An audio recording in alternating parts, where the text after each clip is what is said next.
Salut, c'est Loïc, je suis ravi de te retrouver aujourd'hui pour cette nouvelle vidéo. Dans cette nouvelle vidéo, on va parler de crise et de business. On va voir quelles sont les actions à mettre en place, les choses un petit peu de base mais qui sont très importantes à mettre en place pour pouvoir passer une crise sereinement. Allez, c'est parti.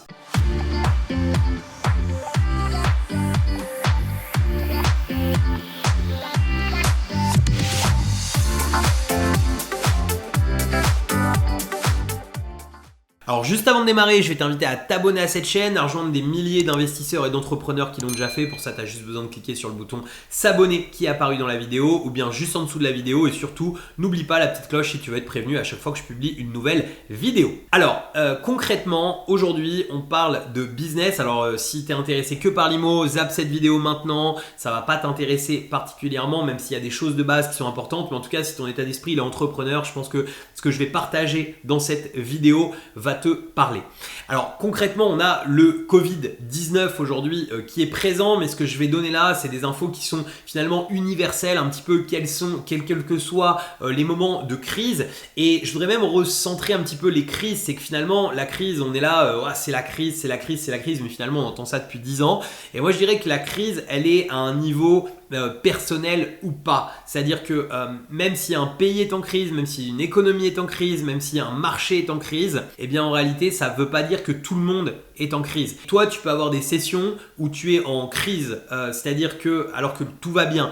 Il y a quelques années, j'ai connu une faillite d'entreprise et je peux te dire qu'à ce moment-là, ce n'était pas la crise du tout. Les médias ne nous parlaient pas du tout de crise. Par contre, pour moi, personnellement, c'était une crise énorme. Et en fait, ce que je vais te partager dans cette vidéo, c'est vraiment universel parce que c'est des choses qui sont à mettre en place maintenant. Si tu as un business notamment qui a été atteint par le Covid ou même pas, eh bien, c'est des choses qu'il faut mettre en place maintenant. Et je dirais que c'est même des fondamentaux qu'il faudrait que tout le monde ait dans son business quoi qu'il arrive, parce que souvent, on oublie en fait des choses fondamentales comme ça parce qu'on a la tête dans le guidon, parce que ça tourne sans ça et du coup on a tendance à pas mettre en place. Personnellement, donc j'ai plusieurs structures. J'ai une entreprise qui investit dans des entreprises, j'ai une entreprise qui exploite des Airbnb, j'ai une entreprise qui s'occupe de faire de la gestion de Airbnb, j'ai une entreprise qui possède des magasins physiques, qui vend des produits physiques à des clients finaux.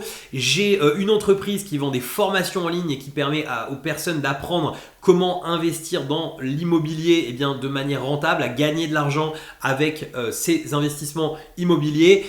Bref, j'ai pas mal d'activités différentes. Donc aujourd'hui, je sais ce que c'est que de se retrouver en crise.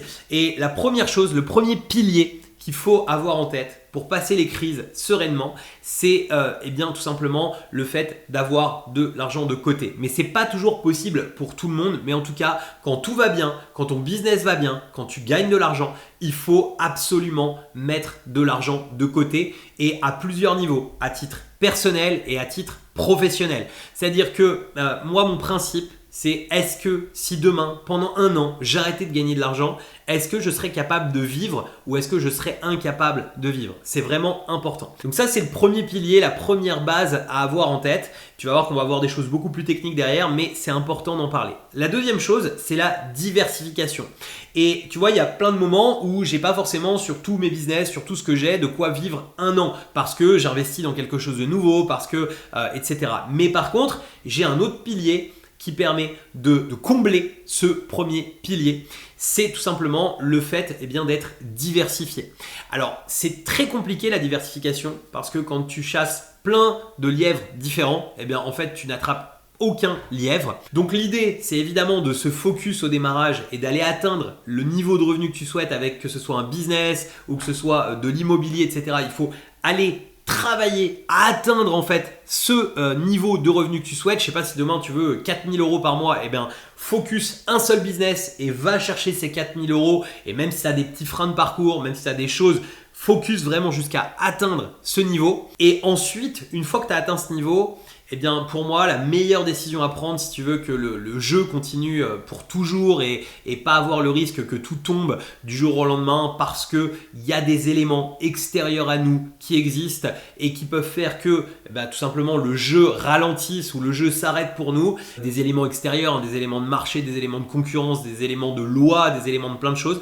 le meilleur moyen après, une fois que tu as atteint cet objectif, que tu as atteint ce niveau de revenu, que tu mets de l'argent chaque mois de côté, eh bien la suite, eh bien, c'est de diversifier, de monter autre chose. Justement, c'est là où eh bien, tu vas pouvoir avoir cette deuxième sécurité, c'est de diversifier. Si aujourd'hui, je sais pas, tu as un restaurant par exemple, eh bien investis dans l'IMO à côté. Si aujourd'hui tu as beaucoup investi dans l'IMO, que tu as atteint tes objectifs dans l'IMO et que tu es par exemple salarié, bah, c'est peut-être le moment de justement lancer un business, d'aller trouver quelque chose qui te plaît, de lancer un business en ligne, de lancer un business physique. Ça peut être le moment de lancer, je sais pas, une conciergerie pour s'occuper d'appartements et d'autres appartements puisque tu maîtrises ce business. Ça peut être le moment de coacher des gens pour aller chercher l'IMO. Ça peut être le moment d'ouvrir une agence immobilière. Ça peut être le moment d'aller vivre d'une passion dont tu as toujours voulu vivre. Ça peut être le moment de racheter un business qui fonctionne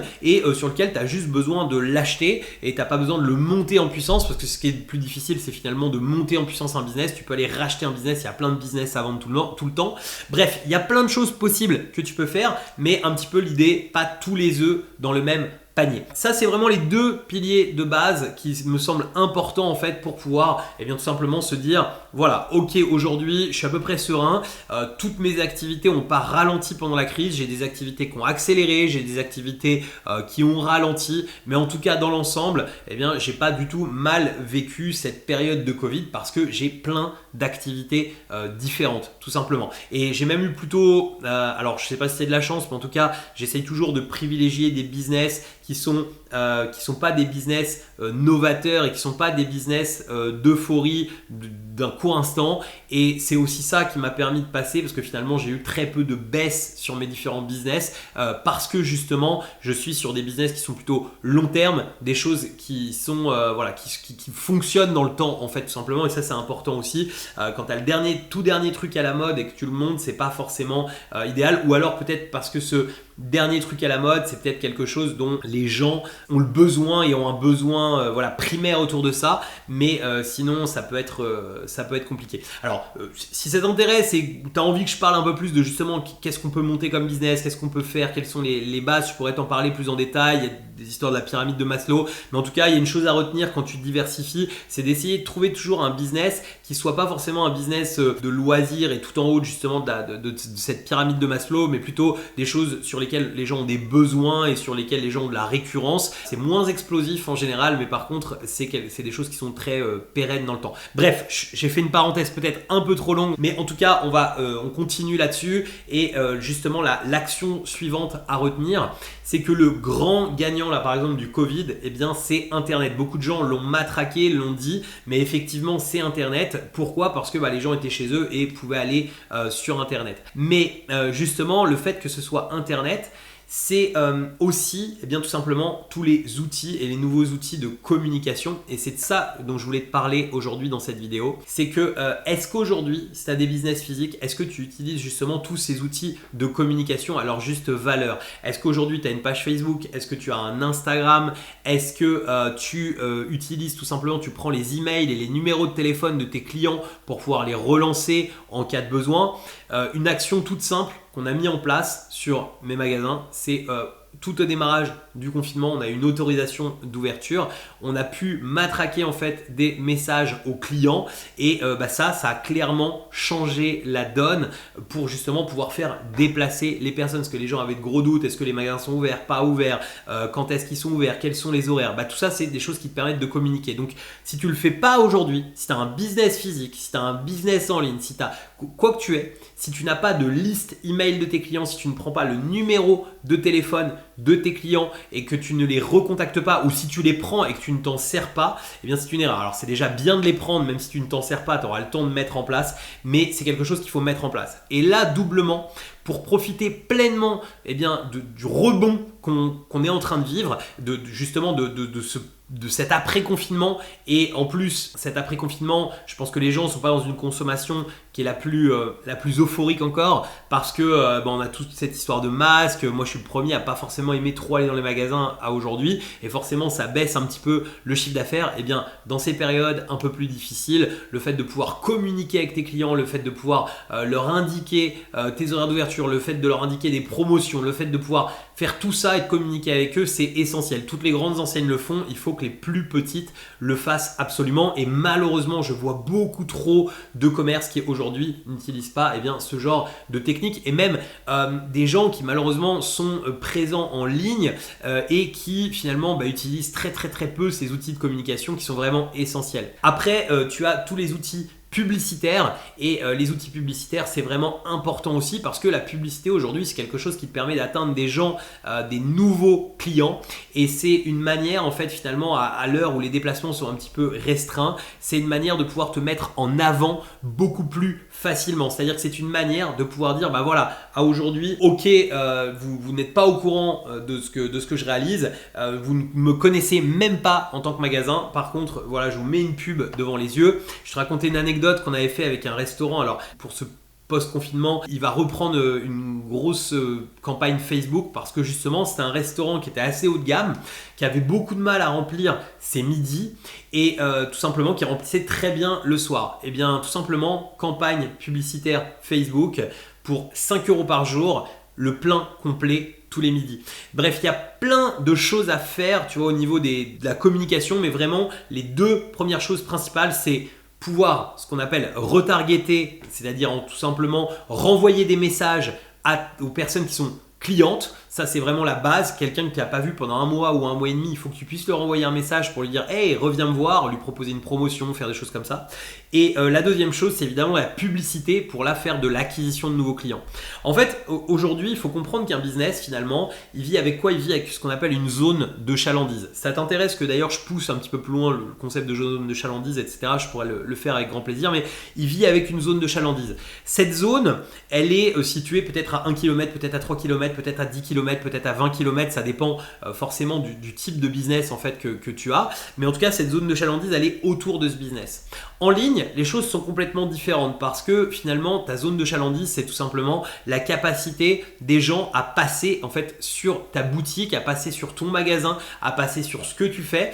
Et là, en fait, la publicité est un très bon moteur. Il y a tout ce qui est référencement, etc. Mais c'est un très bon moteur. Et pareil, si tu as un business physique, tu as peut-être des gens qui sont à 25-30 km de chez toi, mais qui n'ont aucune idée en fait de ce que tu fais, mais qui seraient prêts à faire ces 25 ou 30 km parce que tu as ce plus, tu as cette chose supplémentaire, et le bouche à oreille n'est pas toujours suffisant pour ça, et surtout ça peut accélérer en fait très fortement le bouche à oreille.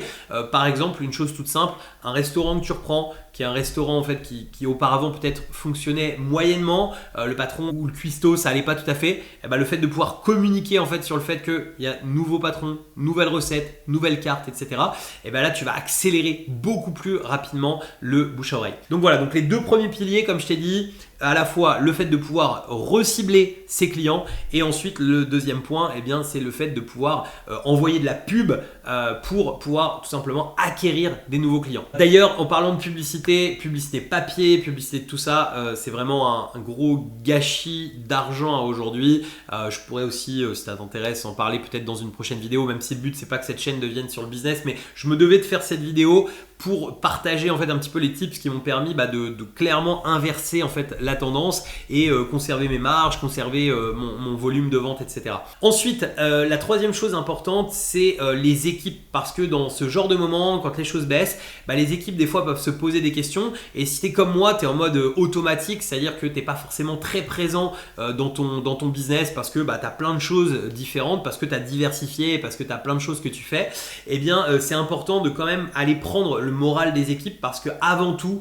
de la vente, avant tout des magasins, avant tout n'importe quel business, avant tout un business même de bâtiment, ce sont des équipes, c'est de l'humain, et il faut que l'humain il vive comme il faut ces périodes un petit peu particulières, et il peut y avoir des questions qui se posent des fois, ils entendent toute la journée à la télé que tout va moins bien, que l'argent est moins présent, qu'il y a beaucoup de sociétés qui vont fermer, etc. Donc c'est le moment de les mobiliser pour leur faire comprendre là où est le focus qu'ils doivent mettre, qu'est-ce qu'il faut qu'ils regardent en fait et vers où ils doivent tendre, eh bien pour justement respecter justement la politique de l'entreprise, respecter en fait l'idée de l'entreprise. Alors je sais plus du tout dans quel livre j'ai lu ça, d'ailleurs mettez-moi dans les commentaires si vous connaissez ce bouquin. C'est tout simplement le One Thing sur la politique de l'entreprise. Par exemple, c'était l'exemple d'une compagnie low cost. Quel est le but d'une compagnie low cost? C'est de proposer par exemple le Paris-Barcelone le moins cher possible. Et à partir de là, à chaque fois qu'il y a une décision à prendre, même s'ils ne sont pas présents pour les salariés, eh bien cette décision, c'est tout simple. C'est la seule question à se poser, est-ce que cette décision qu'on souhaiterait prendre, est-ce que ça nous permet d'être les moins chers pour faire le Paris-Barcelone? Je ne sais pas si tu as vu là où je veux en venir, mais c'est important d'avoir justement cette politique d'entreprise si tu n'es pas présent dans ton business et de la rappeler vraiment dans ces périodes aux personnes qui travaillent. Moi par exemple, il y a une chose qui est essentielle, c'est la satisfaction client. Eh bien avant tout, quand il y a des questions qui se posent ou des choses, c'est est-ce que ton client est satisfait? Voilà, c'est une des bases, tu vois, mais c'est vraiment important de l'avoir en tête et de rappeler ça en fait dans ce genre de moment, parce que les équipes peuvent faire énormément, enfin ça dépend ce que tu vends, ça dépend ce que tu fais, là c'est quelque chose de très large, mais en tout cas c'est important. Si par exemple tu fais de la vente en ligne et que tu prends tes vendeurs ont des personnes au téléphone, ont des clients au téléphone, eh bien c'est important qu'ils aient justement, qu'ils soient eux-mêmes rassurés déjà en amont pour qu'ils puissent rassurer ces personnes qui sont potentiellement des acheteurs de tes produits. Voilà, bref, c'était une vidéo que j'avais vraiment envie de partager, que j'avais vraiment envie de faire sur justement le business pour que tu puisses un petit peu comprendre quelles sont les choses, les actions qu'il faut mettre en place.